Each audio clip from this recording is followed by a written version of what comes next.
നമസ്കാരം. പ്രയാഗ് യാത്രയുടെ ആരംഭമാണ് കാണുന്നത്. കരിപ്പൂർ എയർപോർട്ടിൽ നിന്നും ഞങ്ങളുടെ വിമാനം പറന്നുയരുമ്പോൾ ഇത്രയും മനോഹരമായ ഗംഭീരമായ ഒരു സ്ഥലത്ത് എത്തിച്ചേരുമെന്നും ഇങ്ങനെ വളരെ സുഖകരമായിട്ട് മംഗളകരമായിട്ട് സ്നാനം ചെയ്യുവാനും ഇതൊക്കെ കാണുവാനും സാധിക്കുമെന്നും അല്പം പോലും ചിന്തിച്ചിരുന്നില്ല. അതിമനോഹരമായ ഞങ്ങളുടെ യാത്ര എയർപോർട്ടിൽ ലോക്കലായിട്ട് എല്ലാം അറിയാവുന്ന അവിടെ തന്നെ പ്രയാഗ്രാജിൻ്റെ ചുറ്റുവട്ടത്തും ജനിച്ചു വളർന്ന ഒരു കുട്ടിയായിരുന്നു.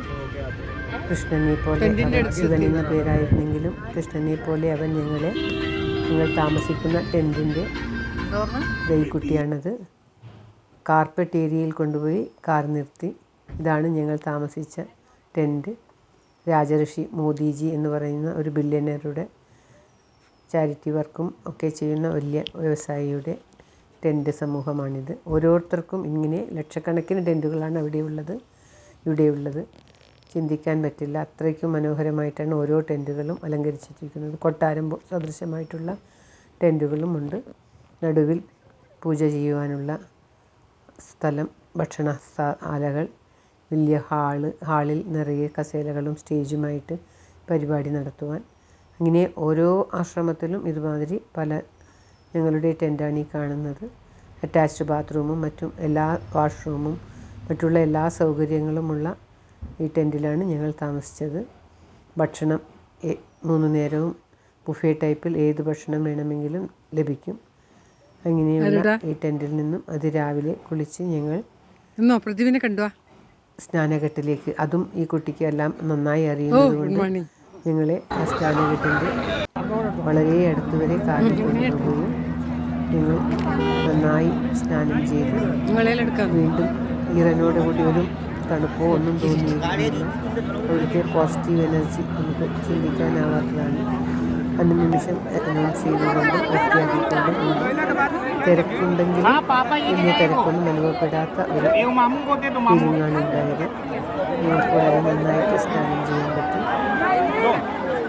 അന്ന് ബോട്ടിൽ പോകുന്നുണ്ടായിരുന്നില്ല. ബോട്ടിൻ്റെ ആൾക്കാർക്ക് അവിടെ ബോട്ട് നിർത്തി വെച്ച് വെയിറ്റ് ചെയ്യുകയായിരുന്നു. ഞങ്ങൾ സ്നാനഘട്ടിൽ വളരെ നന്നായി പ്രാർത്ഥിച്ച് വിശദമായി കുളിച്ച് പിന്നീട് കുറിക്കൂട്ടുകളും മറ്റും കഴിഞ്ഞ് ചുറ്റി നടന്ന് സാധനങ്ങളൊക്കെ വാങ്ങുവാനും പിന്നീട് വീണ്ടും ടെൻറ്റിൽ ഡ്രസ്സൊക്കെ മാറ്റി വീണ്ടും ആശ്രമങ്ങളൊക്കെ ചുറ്റി മഹാമണ്ഡലേശ്വർ സ്വാമിയെ കാണുവാനും അദ്ദേഹത്തിന് എടുക്കുന്ന അനുഗ്രഹം നേടുവാനും സാധിച്ചു.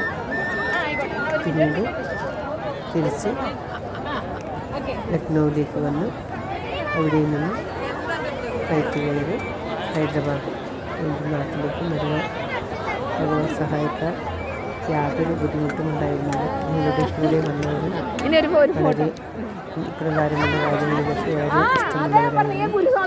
അതുകൊണ്ട് തന്നെ എല്ലാം വളരെ ഭംഗിയാണ്. മഹാമണ്ഡലേശ്വർ ശ്രീ വിജയ സരസ്വതി സ്വാമികൾ, ഇതാണ് ആ മോദിജിയുടെ ഭക്ഷണശാല. ഇവിടെ നിന്ന് ഞങ്ങൾ സ്നാനം ചെയ്തു. 2 പേർ ആദ്യം തനിയായിട്ട് സ്നാനം ചെയ്തു. പിന്നീട് ദമ്പതി സ്നാനം വേണമെന്ന് പറഞ്ഞിട്ട് ഒന്നിച്ച് ദമ്പതിമാർ സ്നാനം ചെയ്തു. ഭഗവാന്റെ കൃപ കൊണ്ട് വളരെ നല്ലൊരു യാത്ര സംഘടിപ്പിക്കാൻ ദൈവം നൽകി. അത് യാത്രയ്ക്ക് ഞങ്ങളെ സഹായിച്ച